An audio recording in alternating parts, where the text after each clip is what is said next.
The familiar smell of coffee filled the apartment, mingling with the aroma of freshly baked goods. Sveta stood at the stove, mechanically stirring the sauce for the meatloaf. She was 43 years old. She had 2 university degrees and was a financial director. And here she was, just like every Sunday for the past 20 years, preparing dinner for the family. The sun's rays played off the chrome sides of the coffee maker. "My husband's gift for my last birthday was so that my coffee would always be perfect," Igor had said then. And only now did Sveta realize how telling that phrase was. Not her coffee, but his. Always his. The television was playing softly in the living room. The children, now adults, but still children to her, were having breakfast, discussing their plans for the day. Andrei Sr. was getting ready to meet his friends. Masha was preparing for her master's degree exams. They had been living their own lives for a long time, but on Sundays they traditionally gathered at their parents' house. Sveta mechanically chopped vegetables for a salad, and the figures for the quarterly report, due by Wednesday, were spinning in her head. 20 years ago, these Sunday chores brought joy. Now, every movement was bittersweet. She caught her reflection in the glass closet door. Strict hairdo, perfect makeup. A flawlessly cut house dress. Everything, as always, flawless and, as always, everything not for herself. The phone was quiet vibrated. A message from Igor. "I'll be late. Important meeting with partners." Sveta smiled. Over the past year, there had been a suspiciously high number of important meetings, especially on Sundays. And yesterday, she accidentally noticed a restaurant receipt and a long blonde hair in his jacket. Her own hair was dark. The smell of cooking meat grew stronger. Once, this aroma meant comfort and family happiness. Now it suffocated her like a noose. Sveta opened the window, letting in the fresh spring air. In the pocket of her house dress was a flash drive with copies of all her important documents. 3 days ago, she opened a separate bank account. An envelope with a vacation request was waiting on the bedroom table.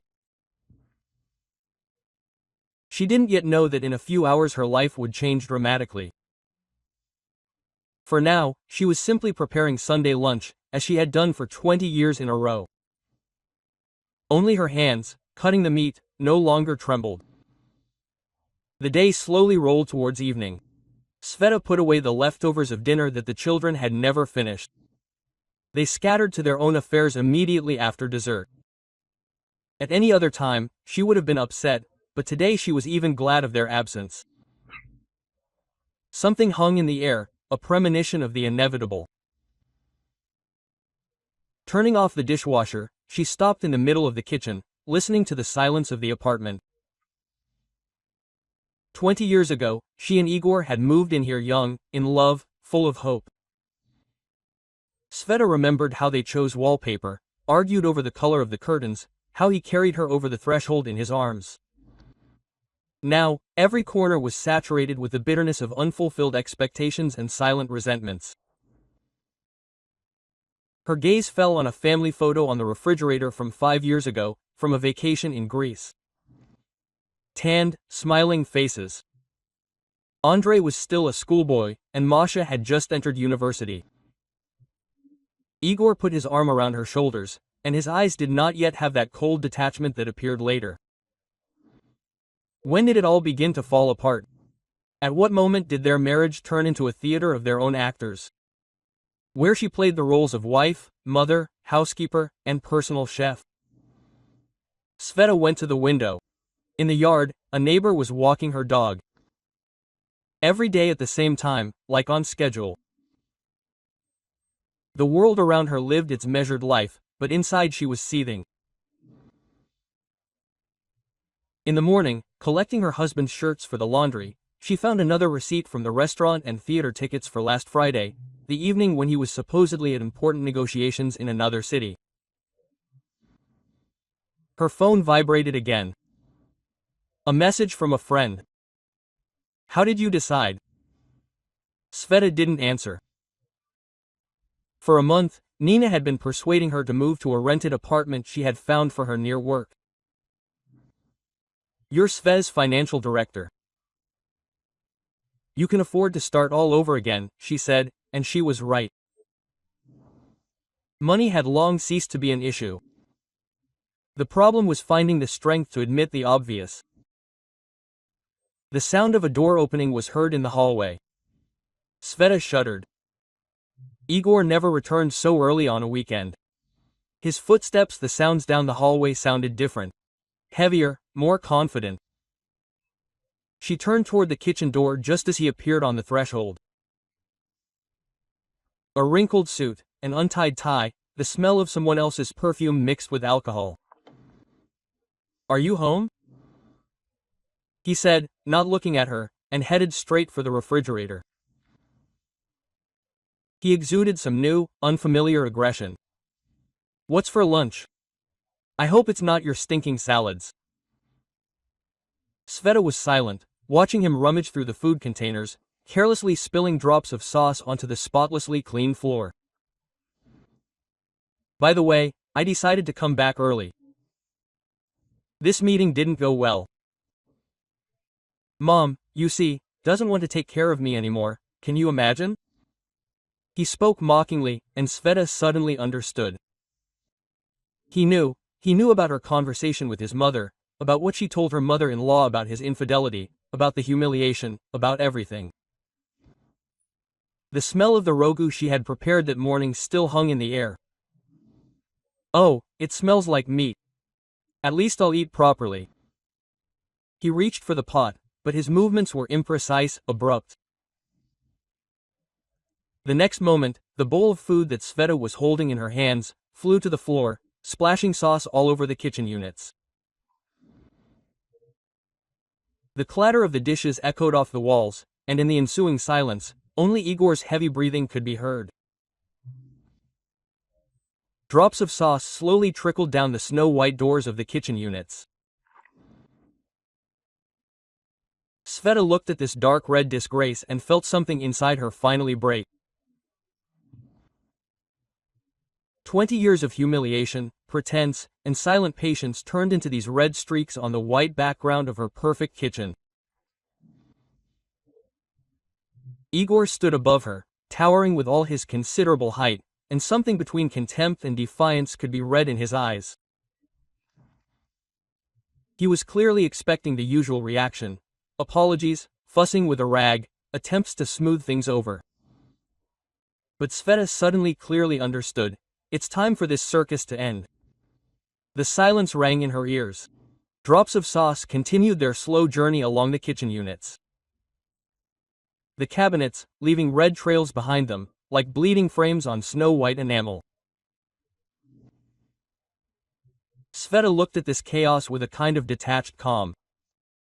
For 20 years, she had scrubbed this kitchen until it sparkled, turning it into a temple of domestic comfort.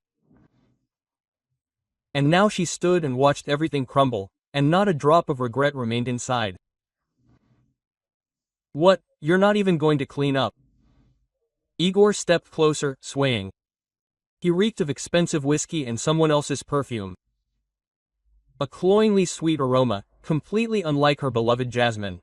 Quote, "Maybe you've decided you're no longer obligated?" The headmistress became arrogant. He practically spat out the last word. Sveta slowly raised her eyes. In the reflection of the kitchen window, she saw them both, his massive figure in a wrinkled €5,000 suit and herself. A slender woman in a house dress with perfect hair and the remnants of morning makeup. A caricature of a family ideal. A theatrical production where she had played the role of a submissive wife for too long. "Do you know what I found in the mail?" Igor pulled a crumpled sheet of paper from his jacket pocket.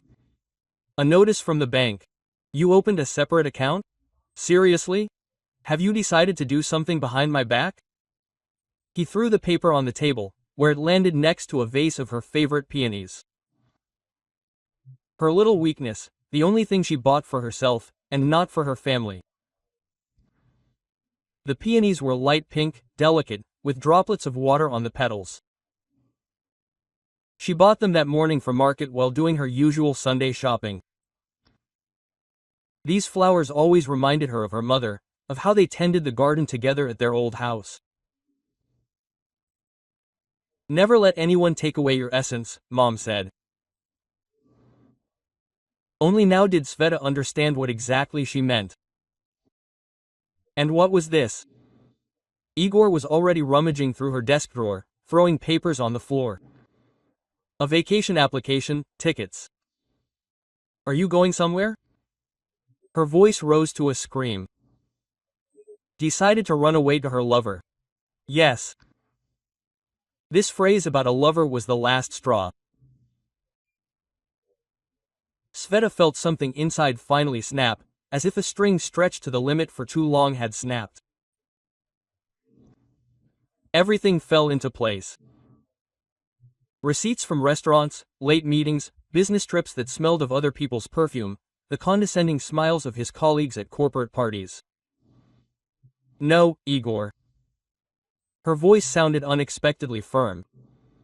"Not to a lover. From you, from this farce that you call family life." She took a step towards the table and picked up a vase of peonies. "You know what's funny? For 20 years, I've been creating a cozy atmosphere here, cooking, washing, ironing your shirts, organizing receptions for your partners. You haven't even noticed that over the last 3 months, I've been gradually moving my things out." Igor froze. His face turned purple. "What are you carrying? What things?" He looked around, as if only now noticing details. The photographs gone from the walls, the empty shelves in the sideboard where her porcelain collection used to stand. "Remember that antique tea set you gave me for our 15th wedding anniversary? I sold it a month ago and used the money to rent an apartment. Cozy, by the way, with a view of the park. Unlike you, the realtor immediately realized I could afford to live in the center. After all, financial director isn't the lowest paying position." Sveta spoke calmly, methodically, as if she were reading a quarterly report to the board of directors. Each word lay like a heavy stone on the foundation of her new life. "From your perfectly ironed shirt. For the last 2 weeks, they've been ironed by a housekeeper. I hired her without you knowing. I wanted to see if you'd notice a difference. You didn't." She put the vase of peonies back on the table and took a ring of keys from her dress pocket. "You know what's funniest? You were so busy with your business meetings that you didn't notice how I stopped being your shadow. I went to a psychiatrist, met with a lawyer, opened a new bank account, and you didn't see anything because you haven't seen me as a person for a long time." Igor made a sharp move forward, but the light didn't even flicker. Quote, "Just try," she said quietly. "I've already sent photos of your receipts and tickets to my lawyer. And the domestic violence report is already written. It's waiting in the notary's safe. One call, Igor." The air in the kitchen seemed to thicken to the point of being lived in. Somewhere in the depths of the apartment, a clock ticked, an antique grandfather clock they'd bought at the flower market in Paris. It had seemed romantic then. A young couple building their first home. Now every tick counted down the seconds until the end of their life together. Quote, "You wouldn't dare?" Igor forced out. But his voice no longer held the same confidence. "What will the kids say? What will people think?" Sveta smiled for the first time in the entire conversation. Quote, "You know, I don't care. I'm tired of thinking about what people will say. For 20 years, I lived with other people's opinions in mind. Enough." She went to the sink, turned on the water, washed her hands thoroughly, and dried them on a perfectly white monogrammed tea towel. A wedding gift from his mother. "The children are grown, Igor. Andrei is already working. Masha is finishing university. They will understand. And if not, that's their right.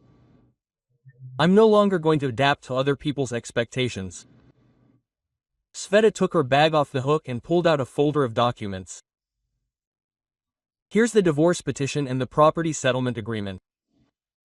You can show it to your lawyer. I calculated everything, as a financial director should. Fairly, taking into account all assets and liabilities. I even took into account your business expenses for the last 2 years. All the receipts are still there. Something changed in the air in the kitchen. As if an invisible wall had collapsed. Igor sank into his chair. His shoulders slumped. Not a trace of his former aggression remained. He looked lost, like a man suddenly awakened from a long sleep, unsure where reality lies. You've thought it all through. It sounded not like a question, but a statement of fact. All this time, until he finished the sentence, Sveta knew what would happen next. While he was amusing himself with his young secretary, while he reveled in his power over her, while he considered her a domestic servant, she was methodically building a path to freedom. Do you know what the worst thing is? Sveta ran her hand over the smooth surface of the kitchen table, which remembered thousands of family breakfasts. Not your betrayals, not the lies, not even that. She nodded at the broken bowl and the spilled sauce. The worst thing is that you sincerely believed in your right to treat me like that, in your superiority, in the fact that I would not go anywhere. It was beginning to get dark outside. The April evening painted the sky in soft lilac tones. Sveta remembered another evening just like this 20 years ago, when they moved into this apartment. Then the whole world seemed full of possibilities. I'll pick up my things tomorrow. She zipped up her bag. Masha knows I'm moving. She'll help with the rest. And yes, she knows about your business meetings. She saw you with that blonde in the cafe across from the university. Igor flinched, as if he'd slapped him. Their daughter knew, had known all this time and silently defended his father, and her mother, who had finally decided to make changes. Quote, You can keep the apartment, Sveta continued, taking an envelope from her bag. The documents for it are here. I will find my place. I have a good job, excellent credit, and imagine my net worth. You didn't even suspect that I've been saving part of my salary all these years. She went to the refrigerator, removed the magnets holding the photographs, the history of their family life, captured on glossy paper. You can tell the children yourself, or I will tell you whatever you want. Just let's not do this traditional thing for the sake of the children. They are adults, they have the right to know the truth. The phone rang in the hallway, the old-fashioned domestic device, which for some reason they still kept. Sveta knew who it was. Sunday, 7 p.m. The traditional time to call her mother-in-law, but for the first time in 20 years, she didn't pick up. Tell Mom I'm grateful to her for everything, even for always supporting you, turning a blind eye to the obvious. And financially too. And it helped me understand that you can't live someone else's life, even with the best intentions. Sveta went to the window. The streetlights came on in the yard, and their light reflected in the puddles from the recent rain. The woman with the dog was still walking along her usual route. The world went on with its life, and somewhere in this world there was now room for a new Sveta, one who had finally learned to respect herself.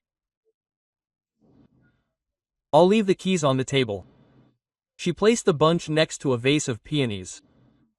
The flowers drooped slightly, but still exuded a delicate scent. Just remember, everything has a price. Power over another person too.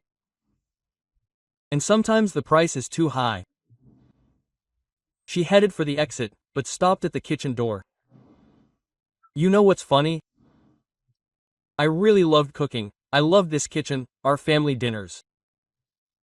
And it was all real. My love, my care, my desire to create comfort. And you simply turned it into a duty, a favor. And love can't be turned into a favor, Igor.